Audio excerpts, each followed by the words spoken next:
Hey everybody, it's Kyle. Hey, I'm gonna share with you an experience I had that was probably one of the most painful experiences of my life, and it turned out to be an absolute and the most glorious blessing I've ever received as well. And I debated really to kind of tell this because it's kind of a personal story, and it may even make me sound a little wacky, but I kind of believe in following kind of your gut and your feelings, and so I'm feeling like I should tell it to you. So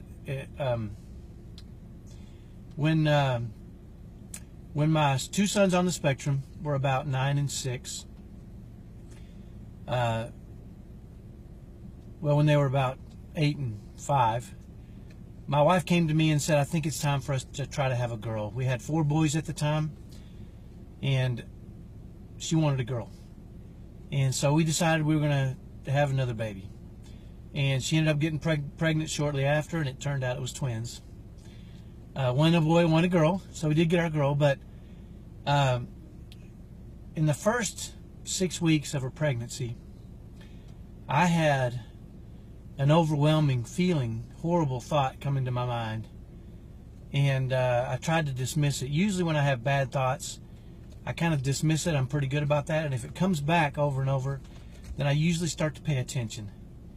And this one, and I'm even ashamed to say this because it just sounds terrible, but I had a feeling that my wife was going to die in childbirth.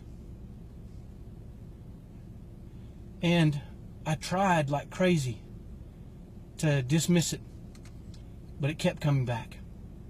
And usually when that happens to me, then I know that there's something I need to do and to address it. And so, I didn't want to believe it, and I kept dismissing it, but it was just this overpowering feeling. And with about 6 months left in the pregnancy, maybe not quite that long, they put my wife on full bed rest. And it kind of really locked in those feelings, and I was getting pretty sure that what I had thought was going to happen was going to happen.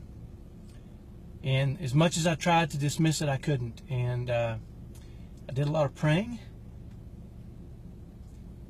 and I spent a lot of time worrying. And then with 6 weeks left, they took her into the hospital, and she was in the hospital for the final 6 weeks of the pregnancy. And this overwhelming feeling that she was going to die in childbirth, I couldn't shake. And every time things would happen, with 6 weeks left when they put her in the hospital, I knew that my wife wasn't going to make it. And man, you talk about praying hard. You guys know how much I love my wife, and I always have.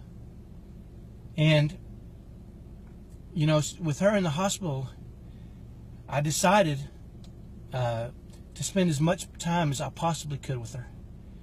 I would take all the kids to school in the morning, and I would go to work until lunch. At lunch, I would drive to see my wife and take her lunch every day. Then I would drive back to work, spend another 3 or 4 hours there, and then I would go pick up all my kids from school, and we'd immediately go over and spend as much time as we could with my wife until basically they had to go to bed, because I wanted my sons to spend as much time with their mother and get to know her as much as they possibly could before she left. And as you can imagine, I was a mess. I was in turmoil. I probably prayed every night for hours to not have this happen, and I couldn't shake the feeling of what was going to happen. So I'm a planner, so I started making plans. I had a written plan written out for when she didn't come home, and I came home with my twins by myself with my other kids. And about a week before she was scheduled to give birth, a friend of mine saw me, I think in a state that he'd never seen me in before, because I'm overall a pretty happy guy and I can hide a lot of things from a lot of people. But he caught me in a moment of despair. And he said, "What's going on?" And so I told him. And he gave me some advice that I'll never forget. And he said, "You know what, Kyle? Maybe there's something you need to learn. And maybe if you can learn it, you don't have to lose your wife." And, immediately I was filled up with hope that maybe I could keep my wife. And so I remember this hope kind of filled me up, and I thought, what am I supposed to learn? What am I supposed to learn? Because I want to learn it.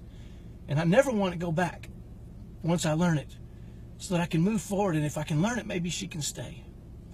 So I started really reviewing myself and how I felt and what I did. And I found out something very interesting. And what was interesting is I found out was the old Kyle, before this happened, if I would come home from work and the dishes wouldn't be done or the house was a mess, sometimes I would help out and I would do the right thing. I would go wash the dishes, but sometimes I would seethe and I would think, why can't she just do the dishes? I mean, she's here all day long. Or why can't she just pick this up? What is her job? And sometimes I would seethe. But as I experienced this, the thought of losing my wife, it changed me into a guy that just wanted to absolutely serve her and be with her every minute I could. And the old Kyle would have been mad I had to get up, take the kids to school, go to work, go visit her at lunch, go back to work, get the kids, go back and see my wife. I would have just been mad because it would have seemed like overkill and just too much work for me. But the new Kyle, the Kyle that was serving his wife and family because he loved them, was happy to do that. I was happy to spend all this time with my wife, to take my kids every day. On the weekends, we spent all weekend there. And I thought, maybe that's the lesson I need to learn. Maybe I need to learn to serve unconditionally and to appreciate the fact that she's here.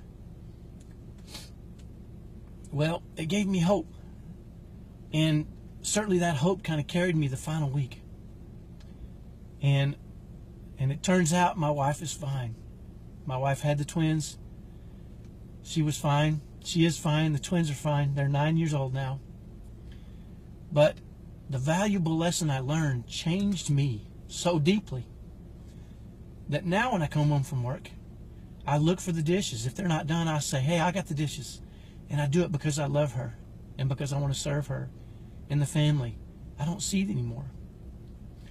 A couple months after she came home with the twins, she said to me, "Something's different with you." And I said, "No, it's not. I'm the same old guy." And she said, "No, I feel like something's different with you. It seems like it feels different. It feels like you love me more." That's what she said. And I realized that she was feeling that seething and that stress that I was putting on that. And now that I had removed that and I just served willingly because I loved her, she was feeling more loved.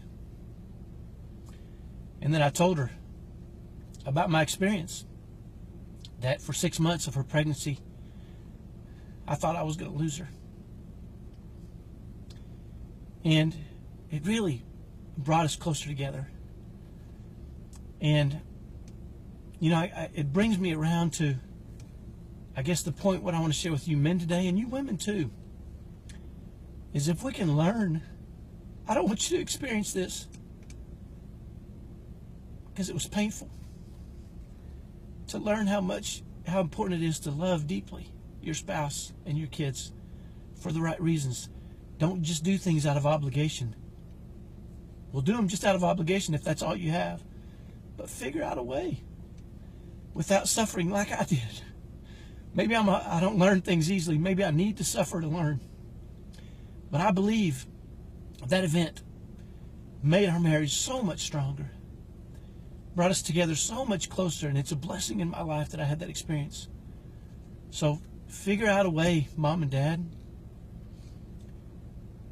to change your inner self so that you serve willingly because you love. And I challenge you to do that.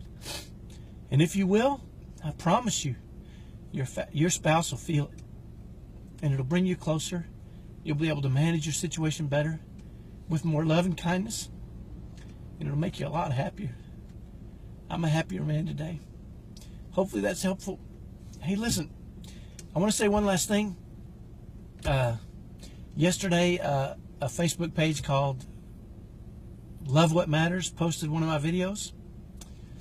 And it's had over 500,000 views. So, for those of you that have considered working with me one-on-one or have reached out and checked into it, if you're considering it, you better do it now, because I'm getting flooded with calls and contacts of people. So hop on there. I'll put a link on here to a free 21-page guide you can download. There's a video there that'll kind of show you exactly what we do to help families thrive. We want your family to be as happy as ours. And that's what we do. We help you do that. So check that out. Hey, love deeply. Love for the right reasons. Have a great day. Bye-bye.